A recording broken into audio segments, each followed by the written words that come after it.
thank you so much for coming to our very first live event.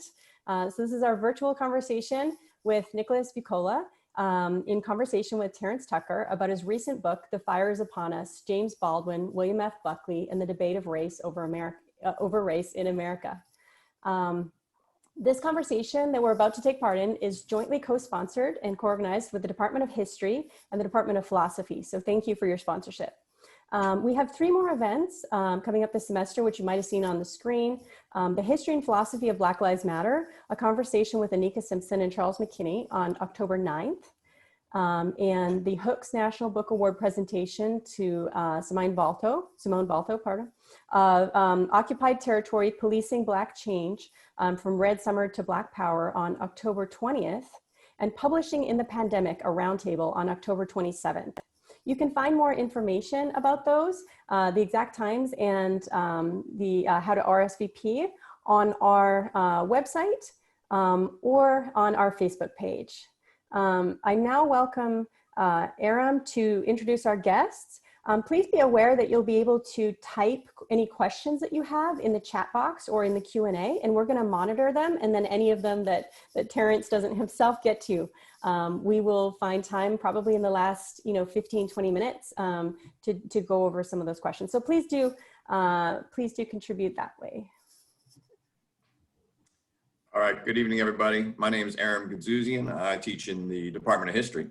And Department of History is one of the co-sponsors for this event. So please let me thank our department chair, Dan Yanowski, as well as Karen Bradley, our office administrator, who handled a lot of the details. Thanks very much to Melanie and also to Donald Harris, both affiliated with the Marcus Orr Center for the Humanities. They're the one who put on this event. And thanks to the Department of Philosophy, our co-sponsor, and their chair, Remy Debs, who you'll be hearing from later in the program. He's going to be the one monitoring the chat room and relaying the questions to Dr. Buccola toward the end of today's program. So just to echo Melanie, please make sure that you're using the chat function. As the questions arise, feel free to type them in, and Dr. Debs will relay them toward the end of the program. It's my job today to introduce our 2 participants. Our featured guest is Nicholas Buccola. He is the Elizabeth and Morris Glicksman Chair in Political Science at Linfield University, which is in Oregon. His previous books include The Political Thought of Frederick Douglass. His latest book, of course, is The Fire is Upon Us, about the famous debate between Baldwin and Buckley in 1965. This book has won an enormous amount of critical attention. It was featured in the New York Times and was an editor's choice book there. At the end of 2019, there are a number of best books of the year lists. And this book was included on the one for The Undefeated, for LitHub, for The Progressive, for Inside Higher Ed. It was a finalist or shortlisted for a number of book awards, including the Stone Book Award, which is given by the Museum of African American History, and the Ralph Waldo Emerson Award from the Phi Beta Kappa Society. Perhaps most notably, Whoopi Goldberg mentioned it on The View and called it, quote, a great read, which it is. In conversation tonight with Professor Buccola is Dr. Terrence Tucker of our own Department of English. Terrence has published many articles and book chapters in African American literature and drama, and as well as on popular culture. He's especially interested in representations of Black masculinity, notions of community and class, and expressions of Black militancy and Black humor, which makes him a particularly interesting questioner for Dr. Buccola today. Terrence is the author of Furiously Funny, Comic Rage from Ralph Ellison to Chris Rock, which was published by the University Press of Florida in 2018. At this point, I'll turn it over to Dr. Tucker and let our events begin for the evening. Thank you. Thank you, Dr. Gadzouzian. And again, I want to thank everybody who has had a hand in putting this together. It's a wonderful event, and I think we're going to have a lot of fun. And so I just want to say thank you to everybody that's been participating, everybody that's printed out flyers and done everything else. This is an unusual format, but I think we're going to have a lot of fun because the subject is so timely, and the author is such a fun person to listen to, talk to. I've been listening to lots of interviews, and so I'm really excited. So Dr. Buccola, I think I'll just start with a fairly simple question, which is, as Dr. Gadzouzian talked about, you've looked at the political philosophy of Frederick Douglass. You've also looked at Abraham Lincoln. And so I'm just curious as to what inspired you to come into the 20th century, and what in particular inspired you to sort of write this book about this moment and this event in our history. Well, thank you, Terrence, and I want to join you in thanking that long list of folks and who made this possible, the sponsors of the event. I really wish I was there with all of you in Memphis, but I'm happy that we're able to connect in this way. So thank you to everyone who made it possible. That's a great question. You know, I was kidding around with people, you know, as I've been talking about the book, that I wanted to be able to speak to living human beings, you know. So the idea of doing the interviews that sort of started this project, the interviews of the Cambridge students who hosted Baldwin and Buckley at that point 50 years ago when I was starting the book in 2015, that was really exciting because I'd been trying to get a hold of Frederick Douglass and he just would not return my calls, even though I do hear he's still doing amazing things. But yeah, the story of how I got into this project started with Baldwin. I mean, Baldwin was somebody who I had read over the years, but not really in a serious way until probably about 2012 or so. And once I started reading Baldwin in a serious way, I was hooked, and I knew that he was somebody I'd be spending a lot of time with. And in those early days of really getting to know Baldwin in a serious way, I went down the rabbit hole of James Baldwin on YouTube, which I recommend everyone do. And you know, the top hit was the BBC recording of the debate with Buckley. And I was immediately transfixed by this moment of these two, you know, leading public intellectuals. Baldwin is kind of this poet prophet of the civil rights revolution. Buckley is his founding father of American conservatism on this international stage at this sort of high tide of the civil rights, that phase in the civil rights movement. You know, the Selma campaign, we're in the midst of the Selma campaign and so on. To have them on this international stage was just so compelling to me as a story in itself. And so I started out with the idea of doing a shorter book about Baldwin and Buckley there that night, kind of Baldwin at Cambridge. There have been a couple books about Malcolm X at Oxford in '64. And I thought I'll do that kind of a book about Baldwin. But the more the more research I did, the more I realized there's a bigger book here, which is that, you know, these two guys are almost exact contemporaries. Baldwin's about a year older than Buckley. And so really the story that I realized I wanted to tell or needed to tell was a story of a kind of joint intellectual biography, weaving these two you know, individuals over time with the rise of these movements set as a backdrop, and this moment, this debate being a kind of climactic moment. And I started writing in 2015, and really, you know, in a serious way, once I kind of had the structure of the book figured out in early 2016. And of course, you know, these issues are always urgent, right? But the sort of sense of urgency in the broader culture was being heightened by the rise of Donald Trump and so on. So as I wrote from 2016 till I finished writing, there was, of course, this sense of the story was worth telling in itself, but the story had this urgency and this relevance, of course, to so much happening around us. That's a little bit about the backstory of how the book came to be. Well, let's start with Baldwin then, since Baldwin was the hook. And I love the comment that you made about his presence on YouTube, right? We had some events a few years ago called Digital Baldwin, where we brought in lots of experts and talked about Baldwin in the 21st century. And one of the things that we talked about was the sort of popularity of Baldwin, especially with the rise of social media, with the rise of the internet and YouTube and everything else, that Baldwin is somebody who has returned into our lives in a way, if he ever left for some of us. And so I was just wondering if you could talk a little bit more about what is it about Baldwin that has captured or recaptured our imagination, especially thinking about his presence on YouTube, his presence in social media. I see so many people quoting him on Twitter or quoting him on Instagram, sort of returning to his essays or returning to his fiction and using it to comment on what's happening today. Yeah, that's a great question, Terrence. And I think there's so many reasons why, and it's definitely, in the conversation with the larger group, I'm always interested to hear kind of what people think about this question. I mean, for me, I think what the reason Baldwin is having this kind of renaissance in the broader culture, I think has to do with the timelessness, the universality of his message, right? Baldwin is somebody who is always trying to get at what lies beneath of everything happening around us, right? And so he's somebody who,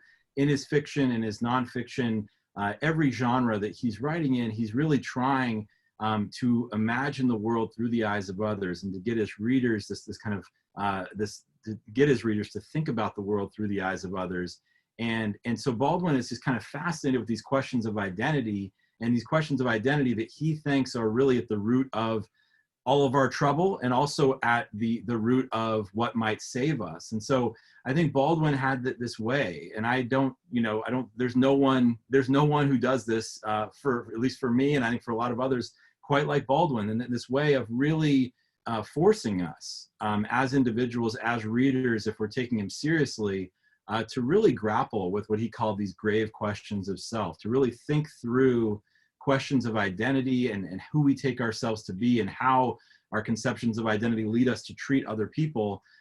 He does that in a way that is just, it sort of gets at this enduring human conundrum. And so I think there's something about that is so relevant. And then, of course, Baldwin's subject, as he often said, right, my subject, Baldwin, would say time and again in these interviews, really fundamentally are these grave questions of self. But of course, they are manifesting themselves in the world around him on the question of race, and also questions of sexuality, other things that we'll probably talk about in the course of our conversation. Baldwin is addressing this fundamental fact of American racism, right, and trying to really get at what lies beneath this sort of founding, this sort of founding sin, the original sin, if we want to put it that way, and the ways in which the country is defined in so many ways by that sin, and and failure to grapple with that sin. And so I think there's a kind of way in which Baldwin's relevance, I think, has this universal dimension, but it also has this particularity that sadly is as relevant as ever. The things James Baldwin is saying in these YouTube clips and these quotes that are showing up all over social media, he could be saying today, and they have the exact same resonance. And so that's, I think, another really important part of the story. Yeah, I agree. I think and I noticed this when I went back and rewatched the debate, and then I watched him at the press club in '86 before he passed. And what was amazing to me was the consistency. And one of the things, and this is something that you bring up, is Baldwin's conversation about our sense of reality, or our lack of sense of reality, our creation of mythology as a way to avoid or evade the reality that we are sort of afraid to face. And I was wondering if you thought, if one of the reasons that we return to Baldwin is that we have failed to create a vocabulary to deal with the weight of our reality, that we are still in this moment where we are afraid or unwilling to face that reality, or to create some sort of vocabulary or grammar to deal with the reality of that original sin. Is this one of the reasons that we return to Baldwin, because he articulates that in such a clear way? Yeah, absolutely. I mean, I think that's absolutely true. And I think that, that there's something about the way Baldwin, grapples with these questions that, that it just is so urgent to everything we're talking about, as I was, processing the news about, Breonna Taylor yesterday. There's just so many ways in which Baldwin, the things that Baldwin has taught me were just so helpful in terms of working through what we're confronting, right? And I think there's also this way in which, Baldwin, that kind of way in which his message has this application beyond beyond the sort of primary subjects we tend to associate with his thought, I think is another reason why he has this enduring relevance. You read Baldwin and you take these moments and you just think about the ways in which these things he's asking you to do, this kind of ruthless introspection that he's calling on the reader to engage in, that it causes you to question every aspect of yourself if you let it, right? I mean, to think about your relationship with members of your family, to think about relationships, your personal history with a friend, and so on and so forth. There's so many ways in which Baldwin is constantly reminding us that we construct identities fundamentally because we're scared, right? We construct particular identities that make us feel safe.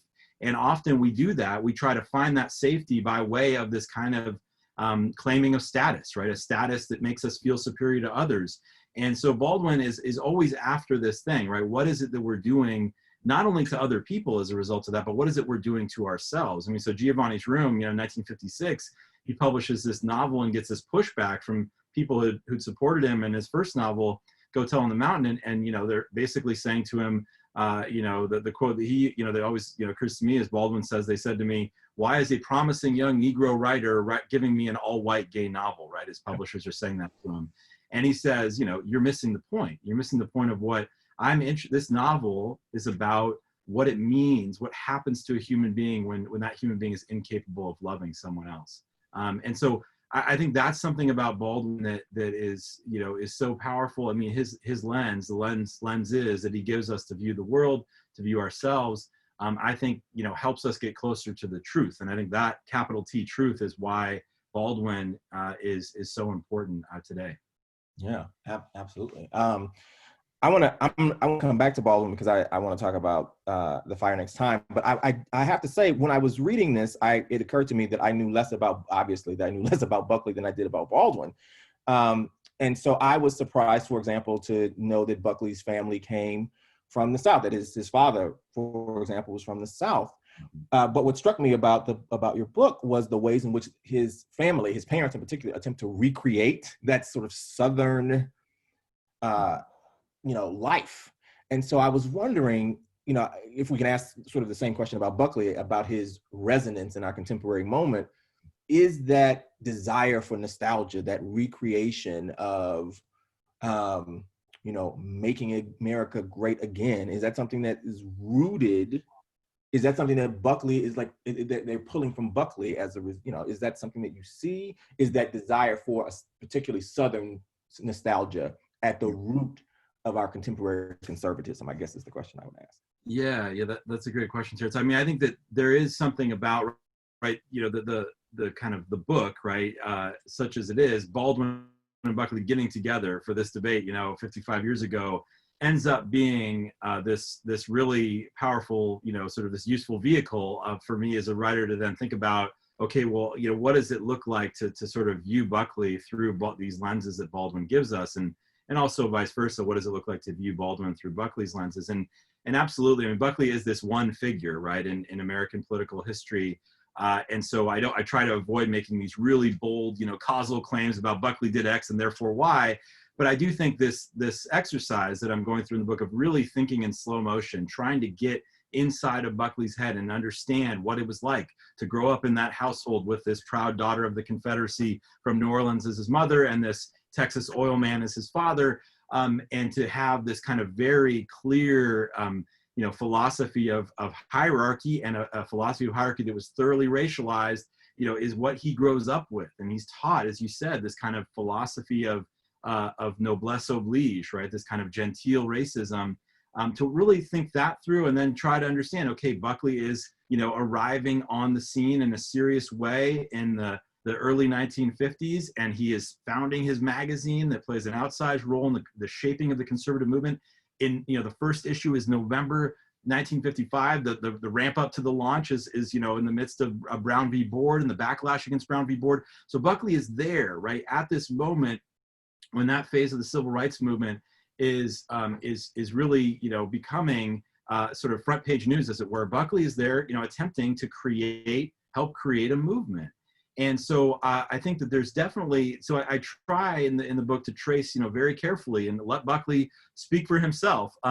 Try to trace very carefully how is it that Buckley is responding to this movement, in real time. And Buckley gives us, as a writer, I had this tremendous, this tremendous sort of, material to work with, right? Because Buckley is a prolific writer. He has this magazine that he is editing, that he is the sole decision maker about the editorial decisions. He is the only shareholder, so he gets to make all the final decisions. He has the magazine. He has a thrice weekly newspaper column that he begins publishing in the early 60s. He's publishing a book a year. He's out on the lecture circuit giving 50, 60 lectures a year. He's debating, and he has this vast archive at Yale of all these letters back and forth with all these people in the movement, with his fans, with his critics. So you really, as a writer, I had a glimpse into his head every day, as he is not only living through this history, but helping shape this history.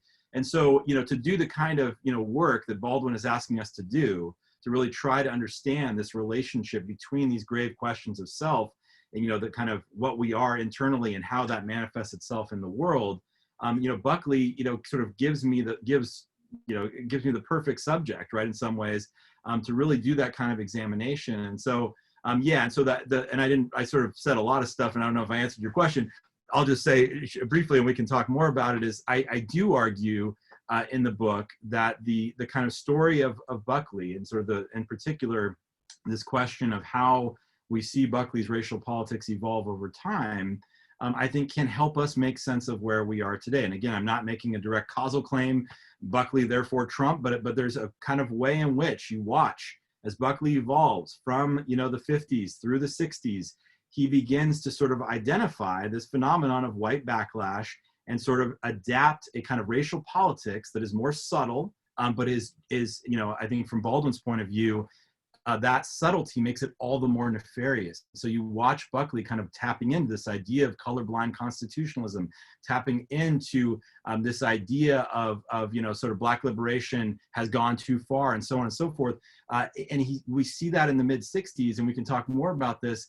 Buckley is adapting. He's not talking about the South anymore. He's not talking about segregation. He's talking about fair housing law in places like California. He's talking about busing.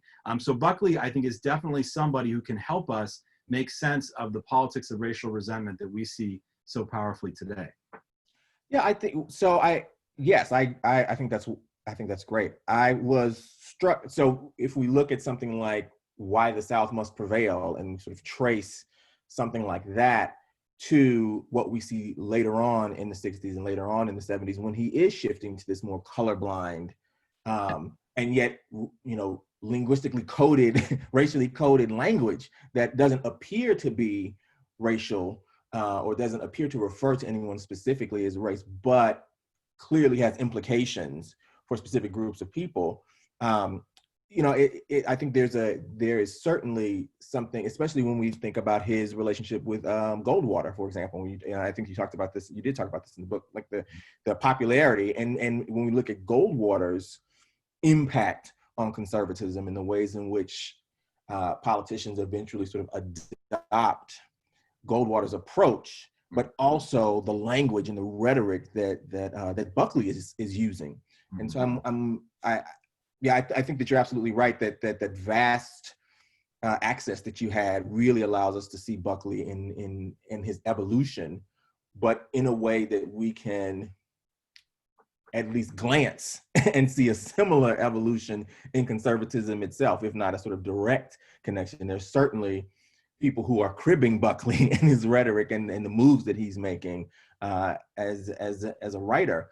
And so if I can ask the next question I had was about if anything surprised you in the research that you were doing. I mean, I think for example, one of the things that surprised me in going back to the debate is the claim that Buckley makes, and he says it as a joke, but then in the book, you don't seem to suggest that it's a joke, that, his concern isn't that enough Black people are voting in Mississippi. His problem is that there are too many white people voting in Mississippi. I found that to be one of the most shocking statements that he makes, but then you seem to suggest that this is part of Buckley's larger ideology, right? That for him, he's a classic sort of Republican in the sense that he wants to sort of raise the bar. In my own mind, it was like limit people voting, but he, talks about raising the bar for voting qualifications. And so was that something that shocked you, or were there other things that surprised you in the research that you did?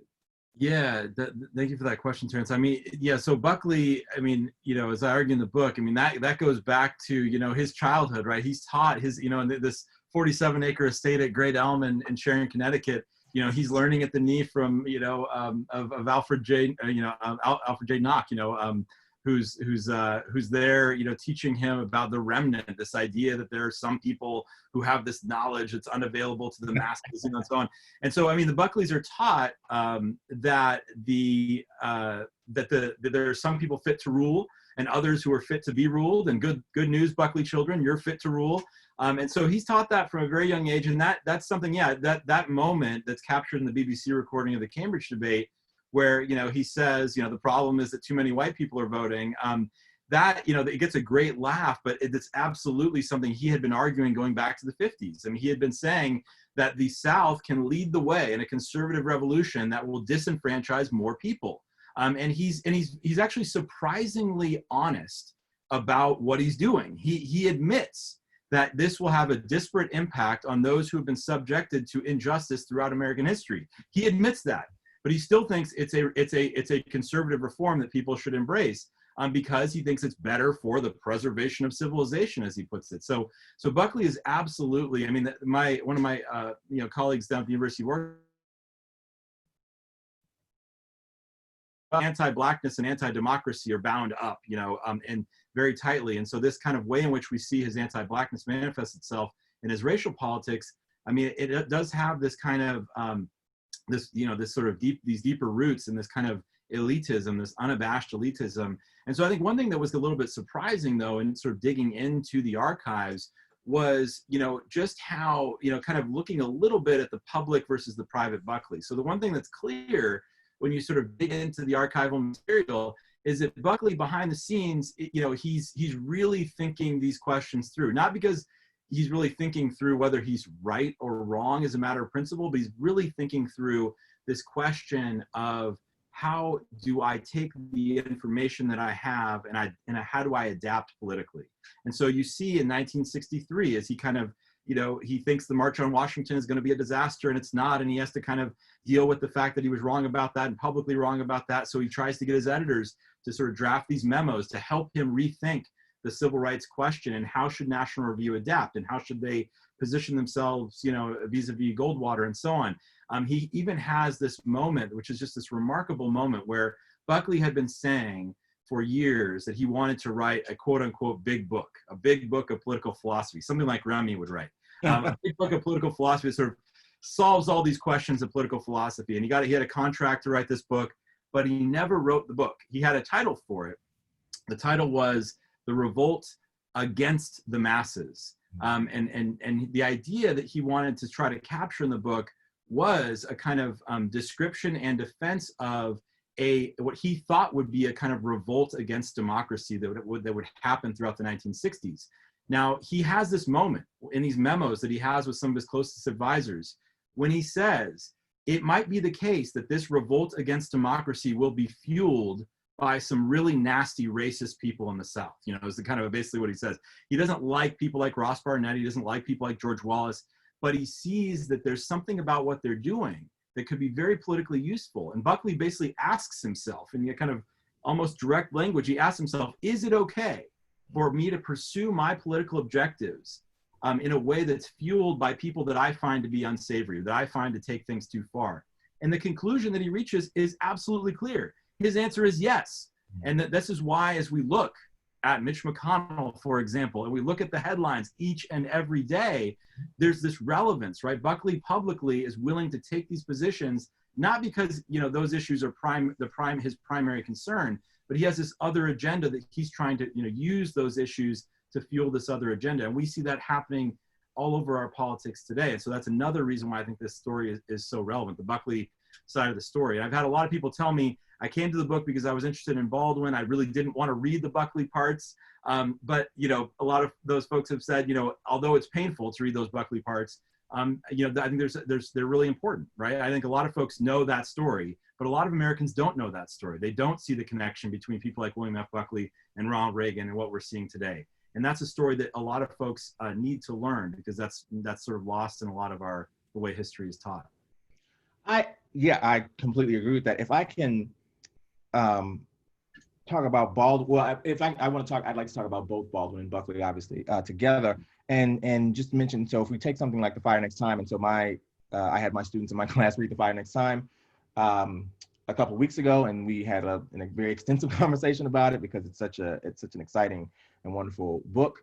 And we talked a lot, and I know a lot of students in English 1010 are reading Ta-Nehisi Coates's Between the World and Me, and I don't know if you had a chance to read that, but we see again, to come back to this sort of reclaiming of the sort of Baldwinian mantle in some ways, where on the other side of that, we see conservatism appearing to be in some sort of crisis. I don't know if it actually is in some sort of crisis, but this sort of break over the last few years where you see conservatives running out of the Republican Party because they feel like, because it's become untenable, right? The sort of deal that you talk about Buckley making has at a certain point become, or some people have argued, has become untenable, right, for the contemporary Republican Party. And so I'm wondering if you could talk about, you mentioned in the book how Baldwin seems to win the battle, but maybe Buckley wins the war because of what happens to conservatism sort of after that. And so while Baldwin may win the debate, Buckley is able to push forward these ideas of conservatism that have the impact that you talk about, that inform what we see with Reagan, that inform what we see with modern conservatism. I'm wondering if that's still the case, or do you see the tide sort of shifting where we see this energy surrounding Baldwin, where writers and activists are deeply embedded in returning to what Baldwin is talking about, and to something like Giovanni's Room to talk about sexuality, to talk about the intersections of race and sex and class and gender, whereas conservatism is reaching a point where there are real concerns about the continued viability of that deal between these sort of classic conservative ideas, but the genteel politics versus the deeply problematic populism, the potentially racist populism that we see being spewed every day. And so I'm wondering if you see that shifting, or if you think it's going to sort of maintain the trajectory it was on after the Baldwin-Buckley debate. Yeah. May I say something a little controversial? Sure. That's another great question, Terrence. Yeah, and so here's what I think that Baldwin. I think one of the things I love about Baldwin, and one of the things that is so important about Baldwin, is he lets no one off the hook, right? And so I think there's a way in which this story, right, that this story that you're highlighting and that comes through in the book of this kind of story of American conservatism and understanding how the kind of racial politics adapt over time is extraordinarily important for us to understand, and so on. But there's also this side of Baldwin which says it is, we don't want to oversimplify what's going on here, right? And certainly Baldwin is somebody again and again and again is saying that somebody like, if Baldwin was here, it's absolutely clear to me that he would be saying, I think I can say this with some confidence, that Trump is just a manifestation of us, right? He's a manifestation of something deeper. And so part of what Baldwin does, right? I think I'm sort of imagining Baldwin responding to, for example, a lot of what we're seeing in the kind of never Trump conservative movement, a lot of what we're seeing even on the left. Baldwin is kind of there to say that there needs to be a kind of deeper introspection about what's going on here, because there is a tendency, right? He says, that we sort of have these moments of whether it's a kind of political candidate that we really like or we really don't like, or if it's a piece of legislation that we really like or we really don't like, we have a tendency to either really celebrate more than we should, or to despair more than we should, in the sense that Baldwin is always there with this kind of radically democratic message, to remind, always reminding us that these things are manifestations of us, and that we are ultimately the ones who have to control our destiny individually and collectively. So I think there's a kind of way in which Baldwin would warn us against getting too fixated, right, on, of course, the political questions are urgent, and absolutely he would call on us to do everything we can to sort of win the battles in the short term, but to always remember there is this larger war for the soul of the country, right, that he thinks is absolutely crucial. And then unless we really are willing to engage that in that our souls, right, as he would put it, in a fundamental way, we are going to still remain stuck in this kind of cycle. And of course that cycle has consequences for everyone, but it has the most dire consequences for folks at the margin. So I mean, Baldwin is, I think he's there to kind of, he's always there as this kind of, I love, Cornel West's idea of Baldwin as the Black American Socrates, right? He's always there to question. He's always there to say yes, but he's always there to push us to look at what lies beneath. And so I think the story of how Baldwin, helps us make sense of right-wing populism in the country is absolutely, so important and valuable, but also not to, stop there, right? He wants us to keep going and keep going and keep going, and to remind ourselves that we will not wake up one fine day and have it all figured out, right? That our salvation is this kind of enterprise in which we are individually and collectively constantly engaged, and there's not going to be a day where it's all figured out. We're going to have to continue to fight each day for that salvation. So I think that's another crucial part of the story as well. I think this is, so I just have a last question, and this is going to be about the fire next time, and Baldwin, is very prophetic at the end of the fire next time, the sort of anxiety that he has about the need, the urgency for change, and the urgency to face these questions because of the anxieties about the possibilities of violence. And this is obviously something he talks about with regards to the Nation of Islam and sort of rhetoric and the sort of forthcoming violence, that if we don't actually deal with these things now, there is, people may draw down the curtain on the American, right, like dream, the American experiment. I'm wondering if you talked about Breonna Taylor, and we can talk about lots of other people. We can talk about George Floyd and any number of different people, but also the protests that sort of accompanying them. Do you think, that Baldwin, that the fire next time, fits exactly in our moment with the same sort of warning, right? With this idea of the sort of warning prophet, I think. Do you think that fits in our contemporary moment where we should be concerned in the same way that Baldwin was concerned, and talked about even in the debates as well? Yes, yeah, absolutely. I mean, and I think that one of the things that, Baldwin, of course, I take my title, from something Baldwin said, a few years later, right, when he's asked, about the fire, and he says the fire is upon us. So I think there's something about, and I'm still working out, the sort of metaphor of fire and Baldwin's thought, because it's a really, as Terrence, it's a really complicated thing, right?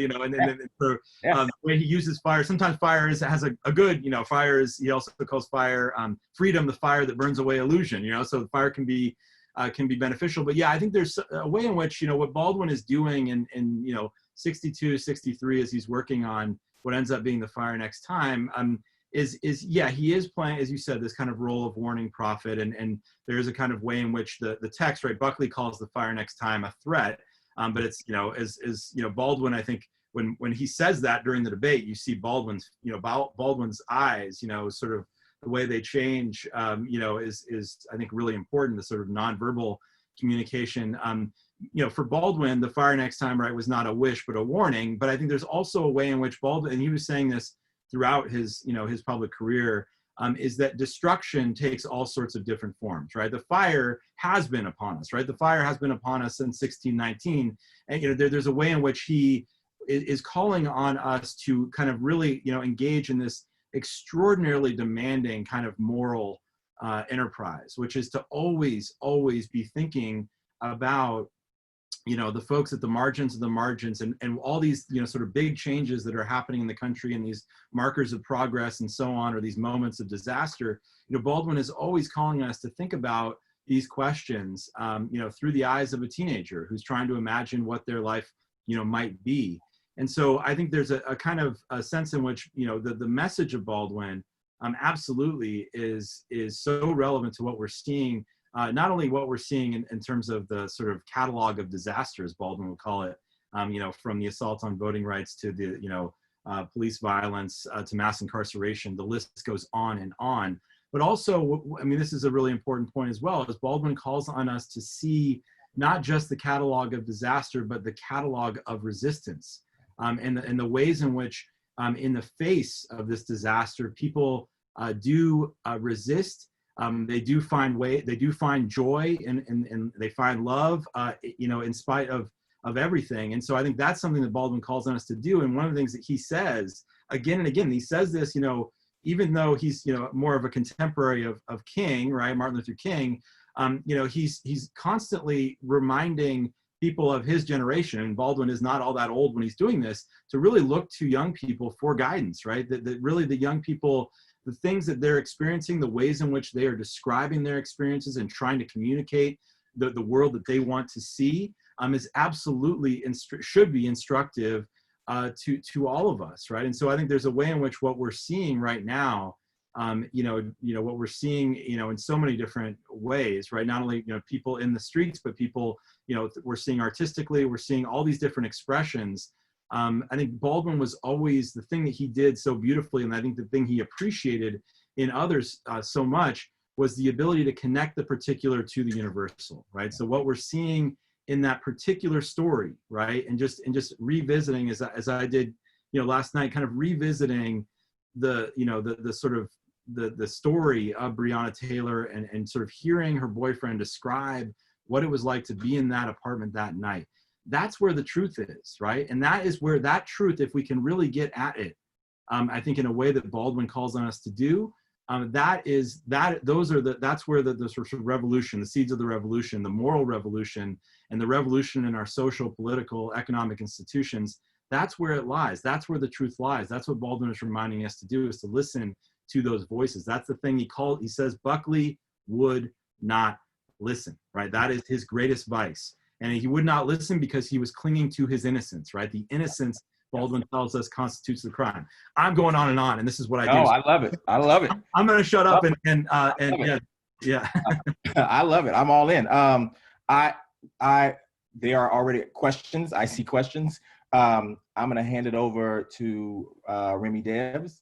Yeah, I actually got one question fairly early that was sent to me privately. So I don't know if we could start with that. So it's from the chat. We got some great questions in the chat. I think Remy, you've been watching as well. So fairly early, you mentioned Buckley's elitism. And we had a question in the chat about class and money in relation to politics. And so how do you think that the restrictions on the class and money restrictions on running for office figures into all of this in terms of, who gets to speak, what political speech is? Is there a place for that discussion in this debate? Yeah, thank you, Melanie, and thank you to the questioner. Yeah, I mean, absolutely. I think that the kind of question of the ways in which economic inequality manifests in our politics is really important, and the ways in which it sort of influences who gets to speak and who doesn't is extraordinarily important. And one thing I'll just say, that by way of I think one of the things I think that could be useful here is to think about the ways in which Baldwin, just sort of thinking about Baldwin confronted with a question like this, and one of the things that he would always ask us to do, right, is to sort of think about how our sense of reality, right, the sort of way in which we understand the world is ultimately going to be is going to shape how we respond to a question like that. And so, just to give one example, just from their childhoods, right? So think about William F. Buckley is taught by his father, who is this real estate and oil magnate who has made, lost, and regained fortunes in the real estate and oil businesses, both in the U.S. and abroad, thinks of himself as a self-made man, right? He teaches his children, and absolutely is willing to use his money in politics to bring about try to promote the ends that he wants to seek. Buckley is taught by his father that this is the worldview you have to defend, because it is the worldview that has made this affluence possible, right? They're on the 47-acre estate. This is what William F. Buckley Jr. is being taught by William F. Buckley Sr. And meanwhile, Baldwin is watching his father, David Baldwin, who's his stepfather, as he says, the only father he ever knew. He's watching his father, literally eaten alive by despair, right? He's watching his father. He says the defining fact, he had a very, fraught relationship with his father, but he says, as I got older, I realized the defining fact of my father's life was that he had a difficult time feeding his children. That was everything else followed from there, right? So when we're thinking about these political questions about money in politics or about free speech and all these things, I think that kind of story about, sort of personalizing the story in that way is really important for us to do, because it forces us to go from a kind of level of abstraction that lets us get away with too much and brings it down to the ground where I think the truth is. So another question that came in, Nick, that touches on the remark you made just prior to that answer you gave about the importance of the voice of the youth and listening to those voices. Ann Von Marin asks, what is your view of the Cambridge University audience's reception to the two debaters? Did the students noticeably take sides? Yeah, thank you for the question. So yeah, this was one of the really fascinating, parts of the journey of writing the book. Was in the early days, what I wanted to do was try to get a better sense of the scene that night, and so because it was 50 years hence, we were able to track down some of the students who hosted the debate, who were there that night, who planned the debate, who were sat there and had drinks with James Baldwin afterwards.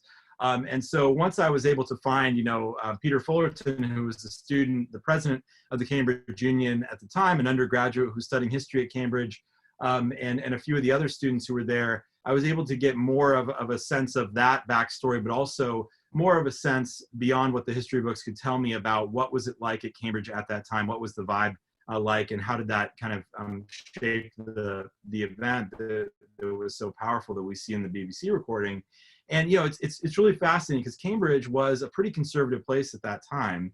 I mean, of course, it's conservative in all sorts of ways. It's this elite, very, very elite institution, predominantly white institution, right? Overwhelmingly white institution. So seeing Baldwin in that space in this 150-year-old debating society, surrounded by almost all white faces, is, there's a lot to say there, right? That we can discuss.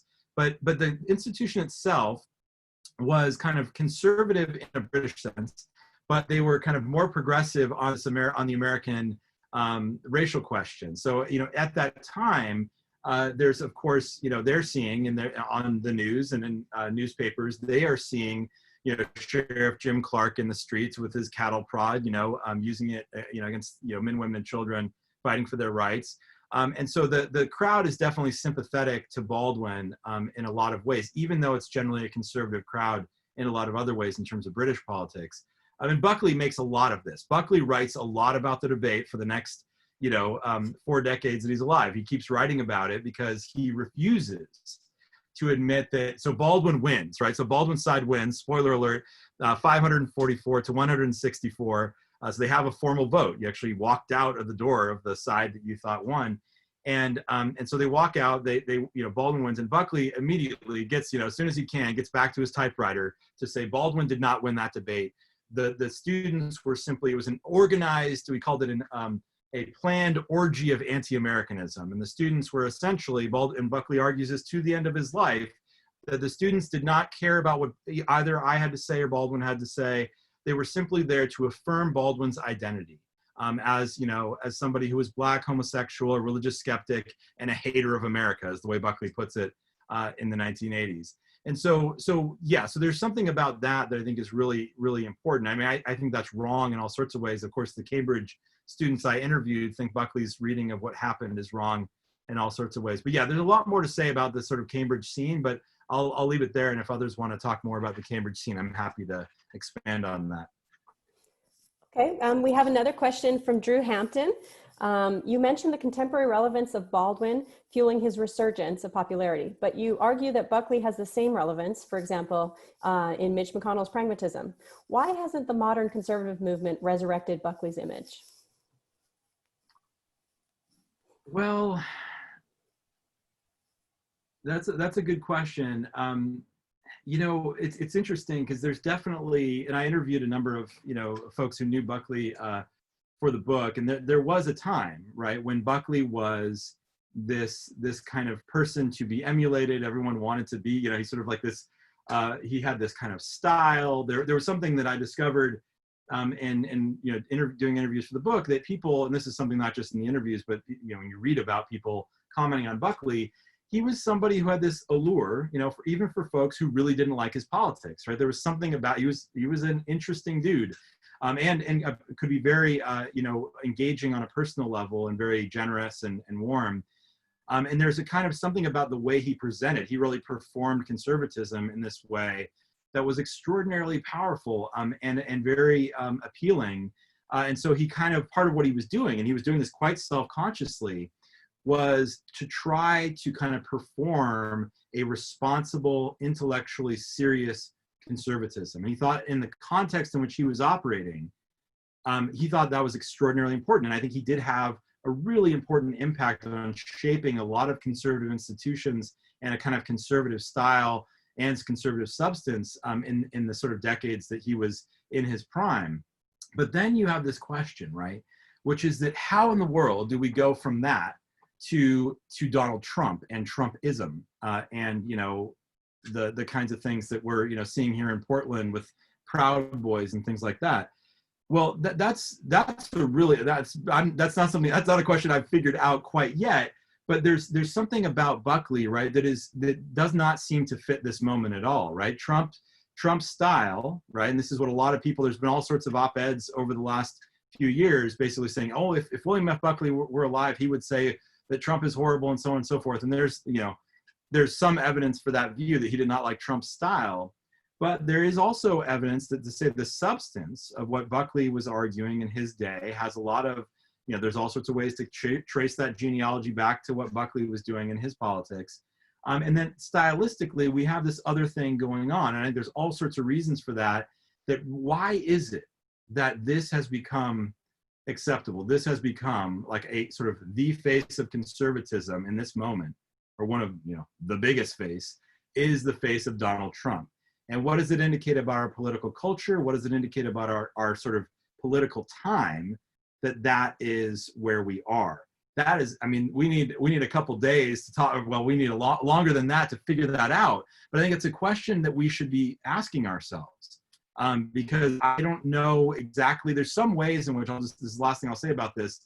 There's some ways in which Baldwin would not have been at all surprised by the Trump phenomenon. In many ways, Baldwin would be here to remind us Trump is not a radical break from anything that we have seen. He is a continuation, he is a manifestation of things that have been in this country since the beginning.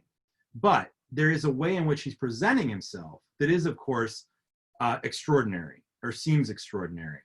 And so there's a kind of way in which Baldwin might say that the existence of somebody like Donald Trump, it can be useful in opening eyes that were otherwise closed, but that we need to recognize, once those eyes are open, that the roots of that go much deeper than the individual himself. So once Trump has passed away from the scene and is in Trump Tower, Moscow, in refuge or whatever he's doing, these problems haven't gone anywhere. And we're absolutely going to be confronted with the same catalog of disaster that he has just been, kind of sort of the loudest spokesman in defense of. The next question actually, I think, follows unintentionally very well on your answer. So this sort of fact, or this suggestion you're making that Trump is a continuation of something that's been around a long time. It's not as if there's some novel creation here.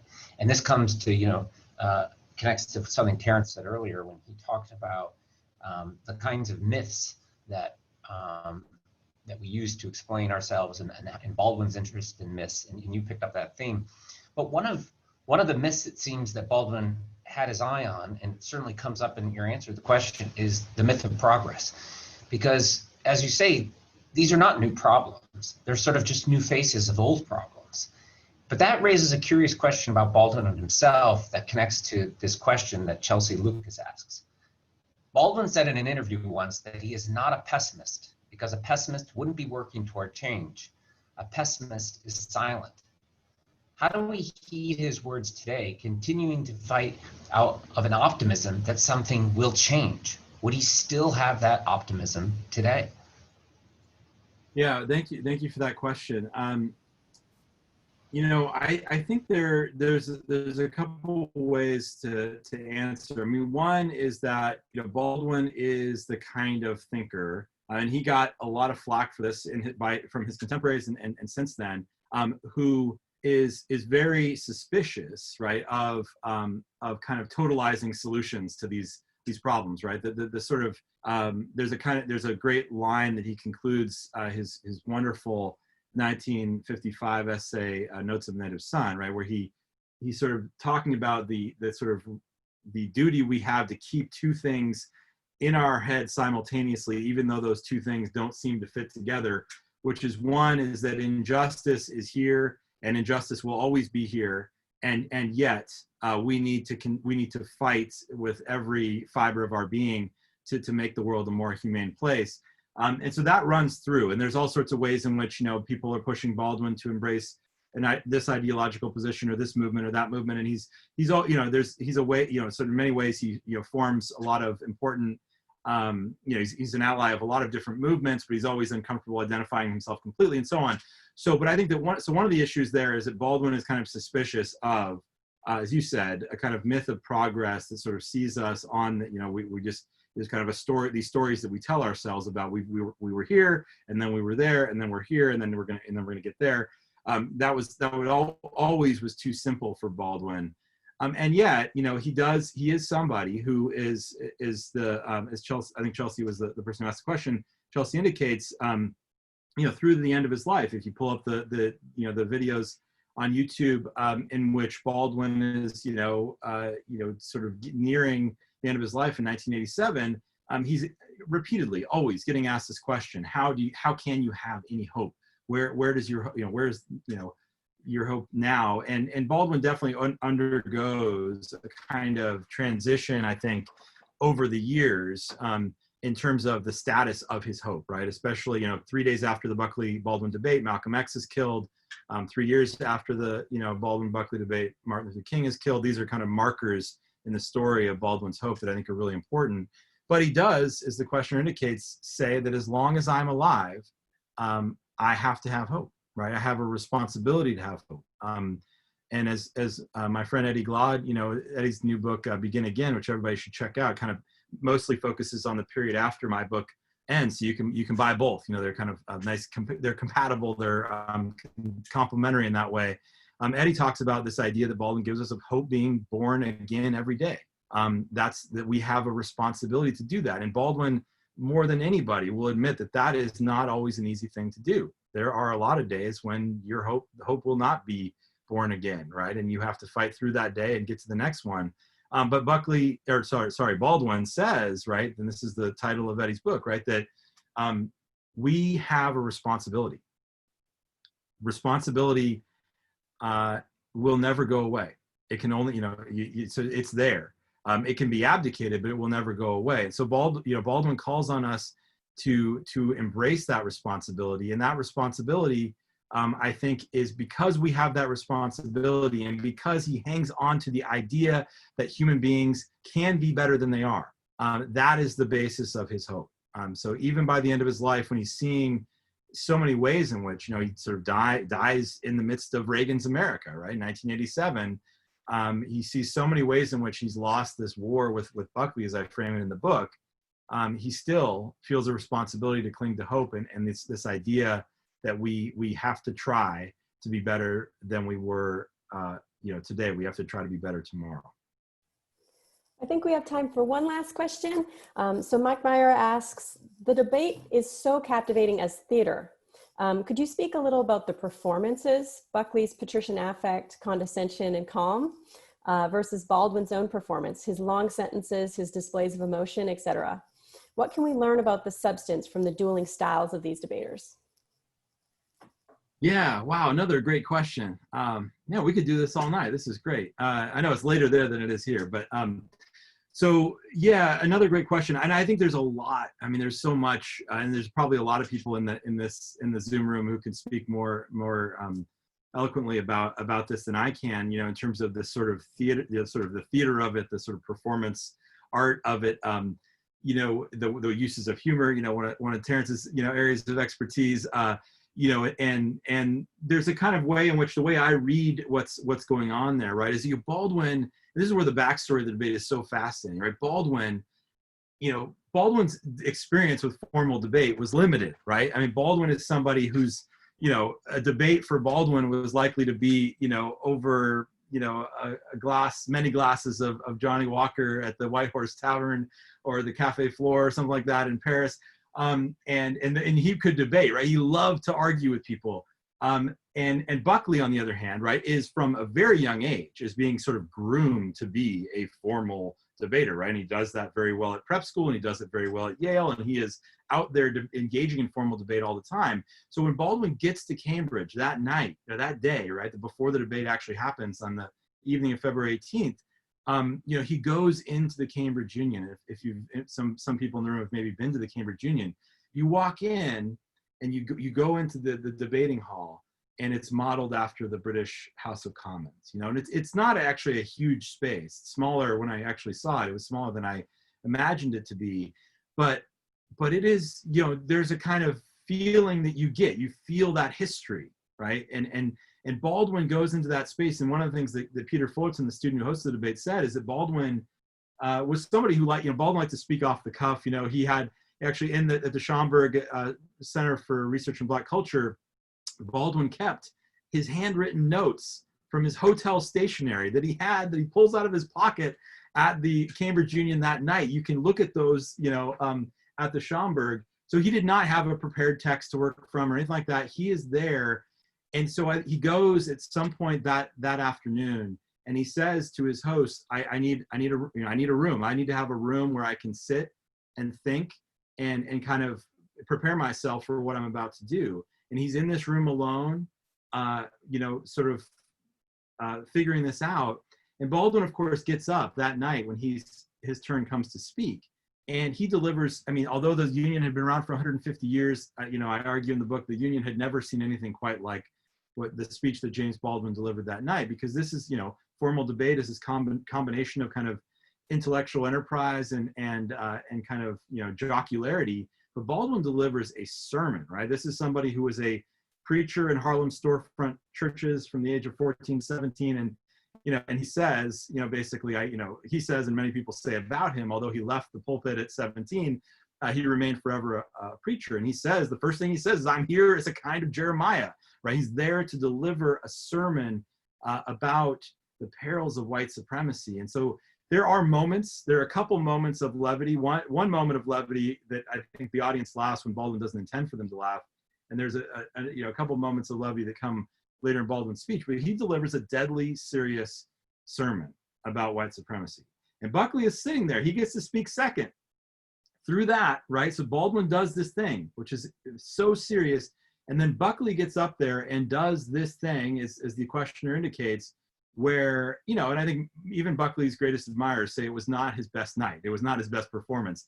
He's just flailing all over the place, but he does succeed in making the students laugh a number of times, which was something he was very good at doing. One thing that you can when you listen to the audio of the debate, which you'll get more of Buckley's speech if you listen to the audio of the debate that was edited out by the BBC, you get to hear more of his responses to student questions. And one of the things he does so masterfully, and he did this throughout his career, is that when he got a tough question, the first thing he did was deflate the toughness of that question with humor, right? He'd get everybody laughing. He always had the quick comeback. And so there's a kind of way in which I think the style, right, of the way Buckley performs conservatism that night, of essentially saying Baldwin is this dangerous radical hell-bent on overthrowing Western civilization. He wants to burn down the libraries around here at Cambridge and everywhere else, and so on and so forth. From that to this kind of way in which he, he very, carefully chooses his words to frame the question before the House. I think there's a lot to be learned about that. And as we watch in this era, right, when we watch these kind of political consultants and God knows who else on cable TV and, and so on, there is a kind of way in which we have to really think about how the style of the information that's being delivered is part of its message, right? And so one of the things, this last thing I'll say, and then I'll shut up, is that Baldwin says, as he's reflecting, the last thing that he said, one of the last things he ever says about Buckley is he's asked in 1968 to reflect on these encounters with Buckley. So he had one other encounter with Buckley later in 65 on American television on a show called Open End. And Baldwin, and it was sort of Buckley's night. The Open End story we can, you can read more about in the book, but it was Buckley's night. Buckley got the better of Baldwin that night by almost all accounts. And Baldwin says about Buckley, he says, he's really, that second encounter when Buckley gets the better of him is the one that sticks in his mind. He says almost nothing about the experience at Cambridge. He says, it's that second experience that really sticks in my mind, because it was in that experience of sitting down with Buckley for 2 hours on the show Open End and arguing about, American racial issues, that I realized that I was trying to do what Martin was doing. I was hoping that people like Buckley would listen, but he refuses to listen. And that is central. That is central to not only Buckley's sin, but the sin of the country, right? This unwillingness to listen. And Baldwin says that what I should have done is hit him over the head with my coffee cup. Now, that was a joke, but it was a joke that had a very serious point at its core. Baldwin said at Cambridge, what concerns me most is that we're so unwilling to listen to each other that reason, discourse, will lose its authority. And right where reason ends, war begins. And so Baldwin says that's what concerns him most. And he sees in Buckley a manifestation of this kind of inability and unwillingness to listen. And you think about Baldwin saying that in 1968 and where we are today, and it's horrifying, it's haunting, right? In some ways. But Baldwin says, even in the sort of in the shadow of that horror, we have this responsibility to keep fighting. And that fight, Baldwin always reminded us, was a kind of fight that was ultimately driven by this idea of love. And Baldwin has this very peculiar understanding of love. Love, he says, is a war. Love is a confrontation. To love yourself is to be willing to engage in a kind of ruthless introspection, and to love another person is to be willing to confront that other person about the delusions under which they live. And so Baldwin calls on all of us to never abdicate our responsibility and to perform our responsibility with that tough kind of love. And without that, then we're lost, but we can't let that go. That's what we have to hang on to. Thank you so much. Thank you for the wonderful conversation and those very optimistic concluding words. So thank you to our audience. We really enjoyed having you here. We hope to see you at our future events, starting on October 9th for the history and philosophy of Black Lives Matter. But thank you for being here, and please join me in thanking Nikos Buccola for speaking with us. Thank you all so much. It was really great. And yeah, feel free to get in touch via email. My email is pretty easy. It's just my name @gmail.com. Thank you all so much for being here. I really appreciate it. And thank you for hosting me.